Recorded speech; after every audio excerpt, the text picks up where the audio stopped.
नमस्कार गाइस, एक बार फिर से आज का डेली क्विज लेके। तो आज 7 दिसंबर 2022। आज भी प्रॉफिट एंड लॉस के 2 क्वेश्चन करेंगे हम, स्टेटमेंट वाले, जो थोड़े एडवांस लेवल होंगे। कोशिश किया करो जैसे क्वेश्चन आपके सामने आ जाता है तो आप उसको पॉज करके पहले खुद सॉल्व करने की कोशिश किया करो। जब वो खुद सॉल्व हो जाएंगे फिर उसके बाद आप सोल्यूशन देखा करो कि आपका जो आंसर आपने निकाला है वो मैच करता है और नहीं। और ये भी नोट किया करो कि आप कितनी जल्दी उसको निकाल सकते हो, टाइम को भी नोट किया करो। ठीक है, इस सीरीज़ का मोटिव मेरा यही है कि जैसे स्टेटमेंट वाले क्वेश्चन है आपको उसकी अंडरस्टैंडिंग हो सके, किस तरीके से स्टेटमेंट को समझ के उसकी इक्वेशन बनानी है, उसको क्वेश्चन को सॉल्व करना है। जितनी आप प्रैक्टिस करते जाओगे उतना ही आप देखना अपने आप ही आपके अंदर इम्प्रूवमेंट आनी शुरू हो जाएगी और आंसर अपने आप निकलने शुरू हो जाएंगे। चलो स्टार्ट करते हैं। क्वेश्चन नंबर 1 देखते हैं। क्वेश्चन नंबर 1 क्या है। क्वेश्चन नंबर 1 में हमको दिया गया है, 1 सेकेंड जी हाँ, क्वेश्चन नंबर 1 में हमको दिया गया है Leela makes terracotta showpiece. ठीक है, शो पीसेस बनाती है for her living. On any day she makes as many showpieces as the price per showpiece. तो सबसे पहले आपको अंडरस्टैंडिंग ऑफ स्टेटमेंट की समझ आनी चाहिए। वो क्या कह रहा है, वो कह रहा है एट ऑन एनी डे, ठीक है, किसी दिन, she makes as many showpiece, उसने उतने ही शो पीस बनाए as the price per showpiece, जितने का एक शो पीस होता है। सपोज अगर एक शो पीस जो 20 रुपीज़ का है तो उसने उस दिन 20 शो पीस बनाए, तो टोटल उसका 20 400 जो है उसकी कलेक्शन हुई होगी। क्लियर है यहाँ तक? आगे चलते हैं।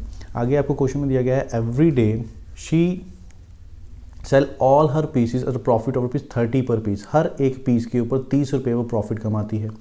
If at the end of the day she makes a profit of 10%, profit कमाया उसने 10%, then much overall profit did she make by the end of the day. तो एंड के डे के एंड में उसने ओवरऑल टोटल प्रॉफिट कितना कमाया। तो क्वेश्चन समझ लिया हमने। क्वेश्चन में क्या कह रहा है, एक दिन उसने उतने पीस बनाए जितना उस पीस का प्राइस है।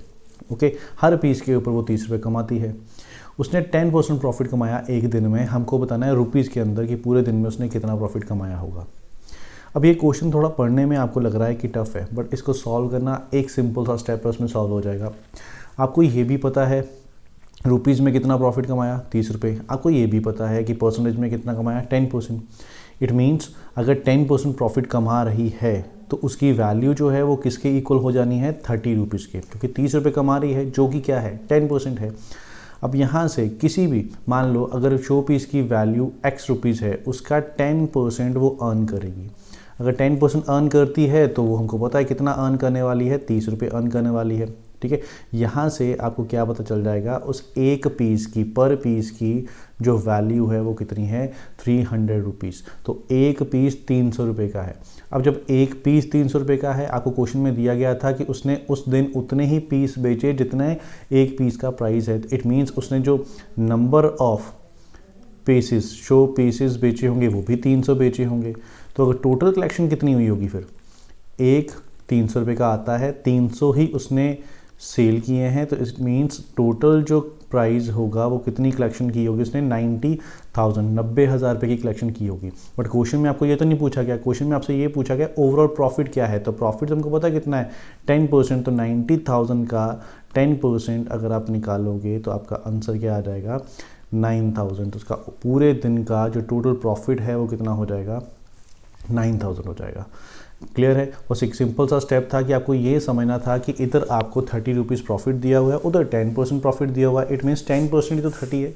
अगर 10% 30 है तो फिर 100% क्या हो जाएगा, 100% 300 हो जाएगा। इट मीन्स एक शो पीस की जो वैल्यू है वो 300 रुपीज़ है, क्योंकि 30 रुपीज़ वो एक शो पीस पे कमाती थी। तो 100% मतलब टोटल कितने शो पीस हो जाएंगे, मतलब प्राइस क्या हो जाएगा एक शो पीस का, 300 रुपीज़ हो जाएगा। 10% 30 तो 100% 300। अब 300 उसने एक शो पीस का प्राइस है तो सेल भी उसने 300 ही किए हैं। तो टोटल उसकी कलेक्शन हुई 90,000 की, जिसका 10% वो अर्न करती है। तो 90,000 का 10% कितना हो जाएगा आपका, 9,000 हो जाएगा। क्लियर है? चलो सेकंड क्वेश्चन देखते हैं आज का।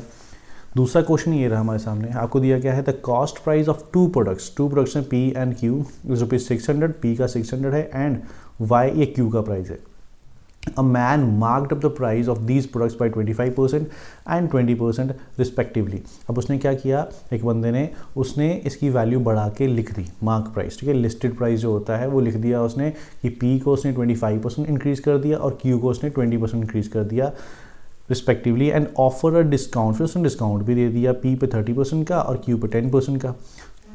If the mark price of product Q is 150 more than the product of P, जो भी Q का मार्क प्राइस है वो P के मार्क प्राइस से 150 रुपीज़ ज़्यादा है, what is the profit amount after selling product Q by the man. तो Q प्रोडक्ट बेचने के बाद हमको बताना है कितना प्रॉफिट हुआ उसको।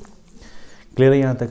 अब सिंपल सी एक चीज़ समझिए, आपको क्या क्या दिया हुआ है। P का कॉस्ट प्राइस दे दिया उसने कि जो P का कॉस्ट प्राइस है वो आपको दे दिएगा 600 है, ठीक है। अब Q का जो कॉस्ट प्राइस है वो Y है, ये गिवन है फर्स्ट लाइन में। सेकेंड लाइन पढ़ते हैं।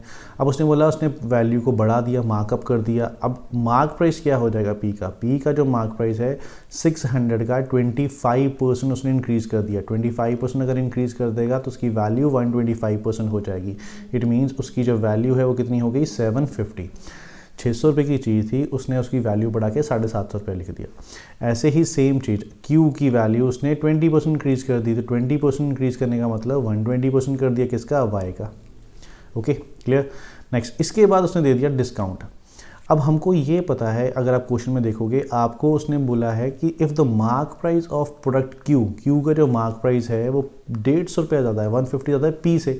P का तो पता चल गया, अगर P का पता चल गया तो Q का भी पता चल जाएगा। कितना ज़्यादा है, Q का जो मार्क प्राइस है वो इससे 150 ज़्यादा है। 750 से 150 ज़्यादा मीन्स कितना हो जाएगा 900। अब ये अगर 900 हो गया है तो ये भी तो मार्क प्राइस है, तो Q का मार्क प्राइस तुमको पता चल गया है कितना 900, तो फिर यहाँ इसको हम 900 के इक्वल कर देंगे और यहाँ से हम Y की वैल्यू निकाल लेंगे। अगर आप Y की वैल्यू यहाँ से सॉल्व करोगे तो आपको यहाँ से वैल्यू मिल जाएगी इसकी, अगर सॉल्व करेंगे तो 750। इसका मतलब जो Q का मार्क प्राइस है वो 750 है। यहाँ तक क्लियर है। उसके आगे उसने क्या बोला था, ऑफर अ डिस्काउंट। फिर 30% डिस्काउंट दिया P ने और 10% डिस्काउंट दिया किसने, Q ने। हमको क्वेश्चन में क्या चाहिए, profit amount after selling product Q। सिर्फ Q को देखना है हमने। अगर Q को देखना है तो हमको पता है उसका मार्क प्राइस जो है वो 900 है। इसके ऊपर उसने डिस्काउंट दिया कितने का, डिस्काउंट दिया क्योंकि वह 10% का। अगर 10% का डिस्काउंट दे देगा तो वैल्यू रह जाएगी 90%। इट मीन्स Q ने इसको 810 रुपीज़ का बेच दिया, सेलिंग प्राइस। क्वेश्चन में पूछा गया है प्रॉफिट अमाउंट। अब प्रॉफिट आप देख लीजिए, Q का कॉस्ट प्राइस क्या है, Q का कॉस्ट प्राइस जो Y था, Y क्या था 750 और उसको बेचा कितने का है 810 का। तो प्रॉफिट जो है वो कितना हो जाएगा यहाँ से 60 रुपीज़ का। तो इस क्वेश्चन का आंसर आपका हो जाएगा ऑप्शन E 60 रुपीज़। क्लियर है। क्वेश्चन की स्टेटमेंट पढ़ते जाइए, जैसे जैसे वो बोलता जाता है इसकी वैल्यू बढ़ा दो, इसकी वैल्यू कम कर दो, उस तरीके से करते जाइए और धीरे धीरे जो आपके क्वेश्चन हैं वो अपने आप सॉल्व होना स्टार्ट हो जाएंगे। ठीक है, क्लियर है। तो ये 2 क्वेश्चन थे आज के हमारे क्विज के अंदर। Thank you so much.